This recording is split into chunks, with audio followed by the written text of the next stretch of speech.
ओम शांति। भाग्य विधाता भाग 2। इस पुस्तक में आज हम पढ़ेंगे भक्ति का फल है दैवी राजाई। इस विषय पर ब्रह्मा कुमार रामनाथ भाई जी अपने अनुभव सुनाते हैं। चलिए आज हम इसे पढ़ते हैं।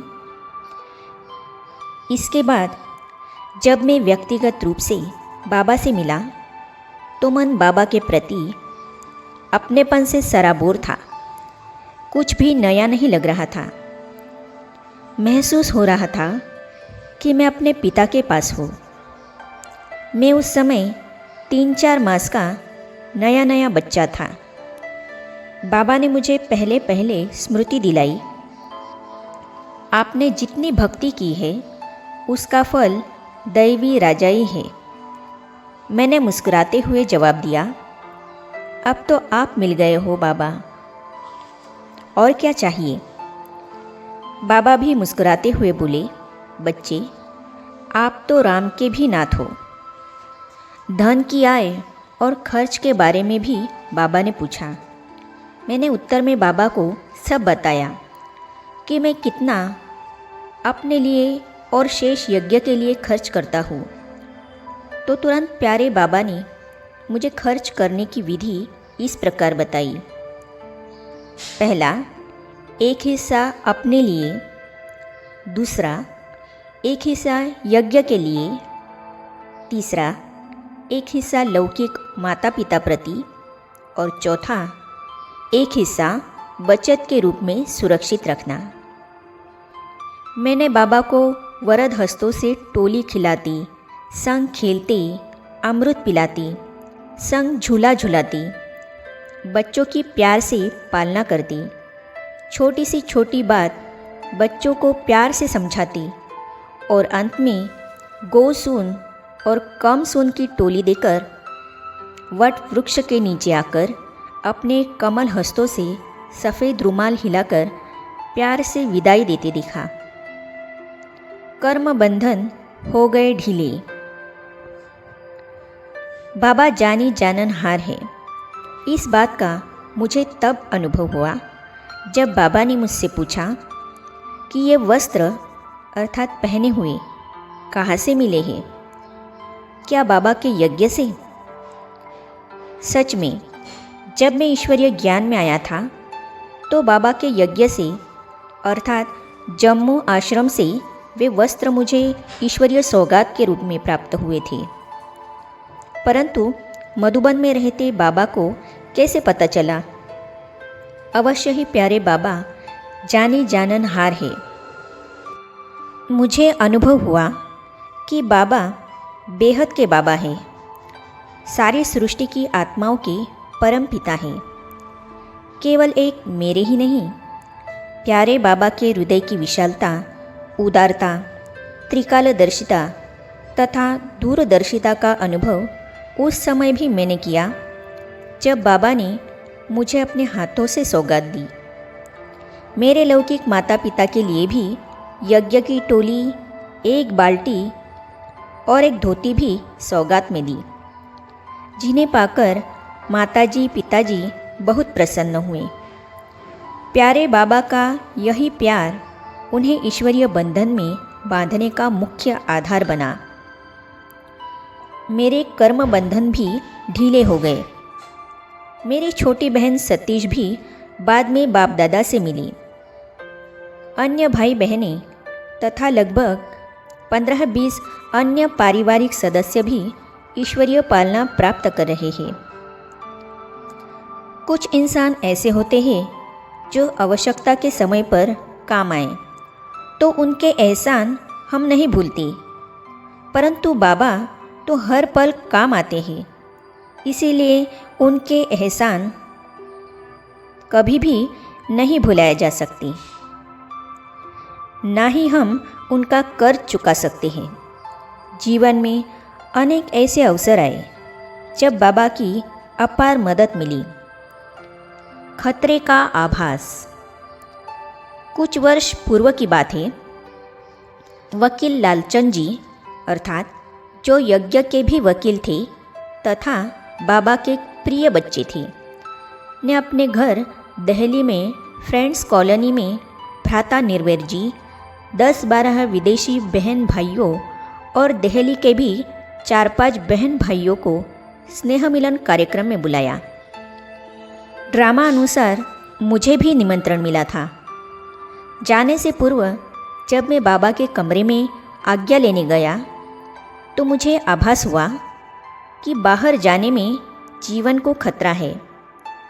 मैंने कार्यक्रम स्थगित कर दिया, परंतु वकील साहब के स्नेह भरे आग्रह को याद कर मैं 1 घंटे बाद फिर बाबा के कमरे में गया। परंतु फिर भी मुझे ऐसा आभास हुआ कि जीवन को खतरा है। मन में प्रश्न उठा कि इतने प्यार भरे निमंत्रण को कैसे टालूं। मैंने निर्णय किया कि मैं आज साक्षी होकर देखूंगा। मैं बहन जी को यह कहकर गया कि अगर मैं शाम को 5 बजे तक न पहुंचूं तो वकील लालचंद जी के घर पर फ़ोन करके समाचार ले लेना। दोषी चालक को माफ़ किया। दोपहर लगभग 12 बजे अपने दुपहिया वाहन पर फ्रेंड्स कॉलोनी की ओर जब मैं मुड़ने लगा तो पीछे से आ रहे ट्रक ने मुझे टक्कर मारी।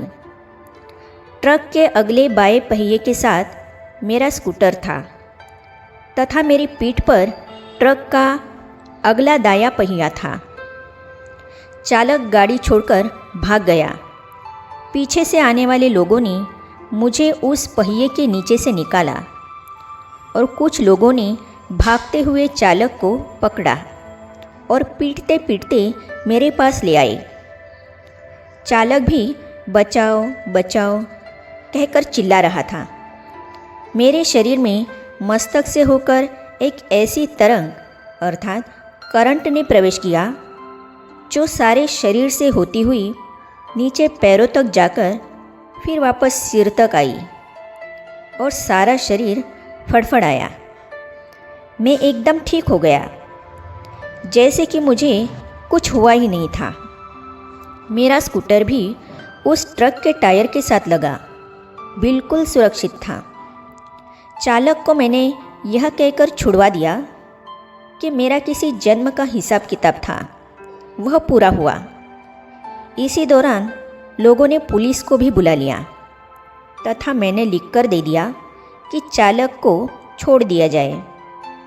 ईश्वरीय ज्ञान हमें कर्मों की गहन गति समझाकर हर परिस्थिति में संतुष्ट रहने और करने की शक्ति प्रदान करता है।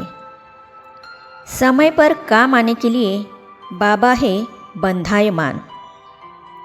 उस समय मुझे यह अनुभूति बाबा ने कराई कि जो बच्चे बाप के कार्य में समय पर काम आते हैं, बाबा भी समय पर उनके काम आने के लिए बंधायमान हैं। मेरे वस्त्र तो बिल्कुल फट चुके थे। मैं सोचने लगा कि अब मुझे वापस आश्रम लौट जाना चाहिए। ऐसी हालत में पार्टी में जाने से रंग में भंग पड़ जाएगा। तभी पीछे से बहन चक्रधारी जी, भाई आर.एल. गुप्ता जी आए। मुझे देखकर रुकी और कहा कि वस्त्रों का ख्याल न करो, यह प्रबंध वकील साहब के घर पर हो जाएगा। मैं वहाँ गया तथा सारा कार्यक्रम कुशलतापूर्वक संपन्न होने के बाद ठीक 5 बजे विकासपुरी आश्रम लौट आया। मुझे ऐसे लगा कि जैसे मेरा नया जन्म हुआ हो। दिल से निकला, धन्यवाद बाबा, धन्यवाद बाबा। मैंने ड्रामा का रहस्य भरा दृश्य साक्षी होकर देखा कि कैसे यह सारी घटना पुराना हिसाब समाप्त करवाकर नया जीवन देने के निमित्त बनी। दिल बार बार कहता है, शुक्रिया बाबा, तेरा शुक्रिया। इस ब्राह्मण परिवार का भी शुक्रिया, क्योंकि ईश्वरीय परिवार की दुआएं भी ऐसे अवसर पर बहुत साथ देती है। आगे हम पढ़ेंगे अनोखी पालना अल्लाह और आदम की। इस विषय पर ब्रह्मा कुमार दशरथ भाई जी अपने अनुभव सुनाते हैं, तो इसे हम पढ़ेंगे अगली कड़ी में। तो ये जानने और पढ़ने के लिए इस चैनल को सब्सक्राइब करने के साथ ही साइड में जो बेल आइकॉन है उसे भी क्लिक कीजिए, ताकि आने वाली सभी वीडियो और अब तक की सारी वीडियो आप तक पहुंचती रहेगी। ओम शांति। धरती पे शिव शक्तियाँ आ गई। घर घर में होती है जिनकी पूजा, घर घर में होती है जिनकी पूजा। चेतन में वो देवियाँ आ गई, चेतन में वो देवियाँ आ गई। शिव शक्तियाँ आ गई। धरती पे शिव शक्तियाँ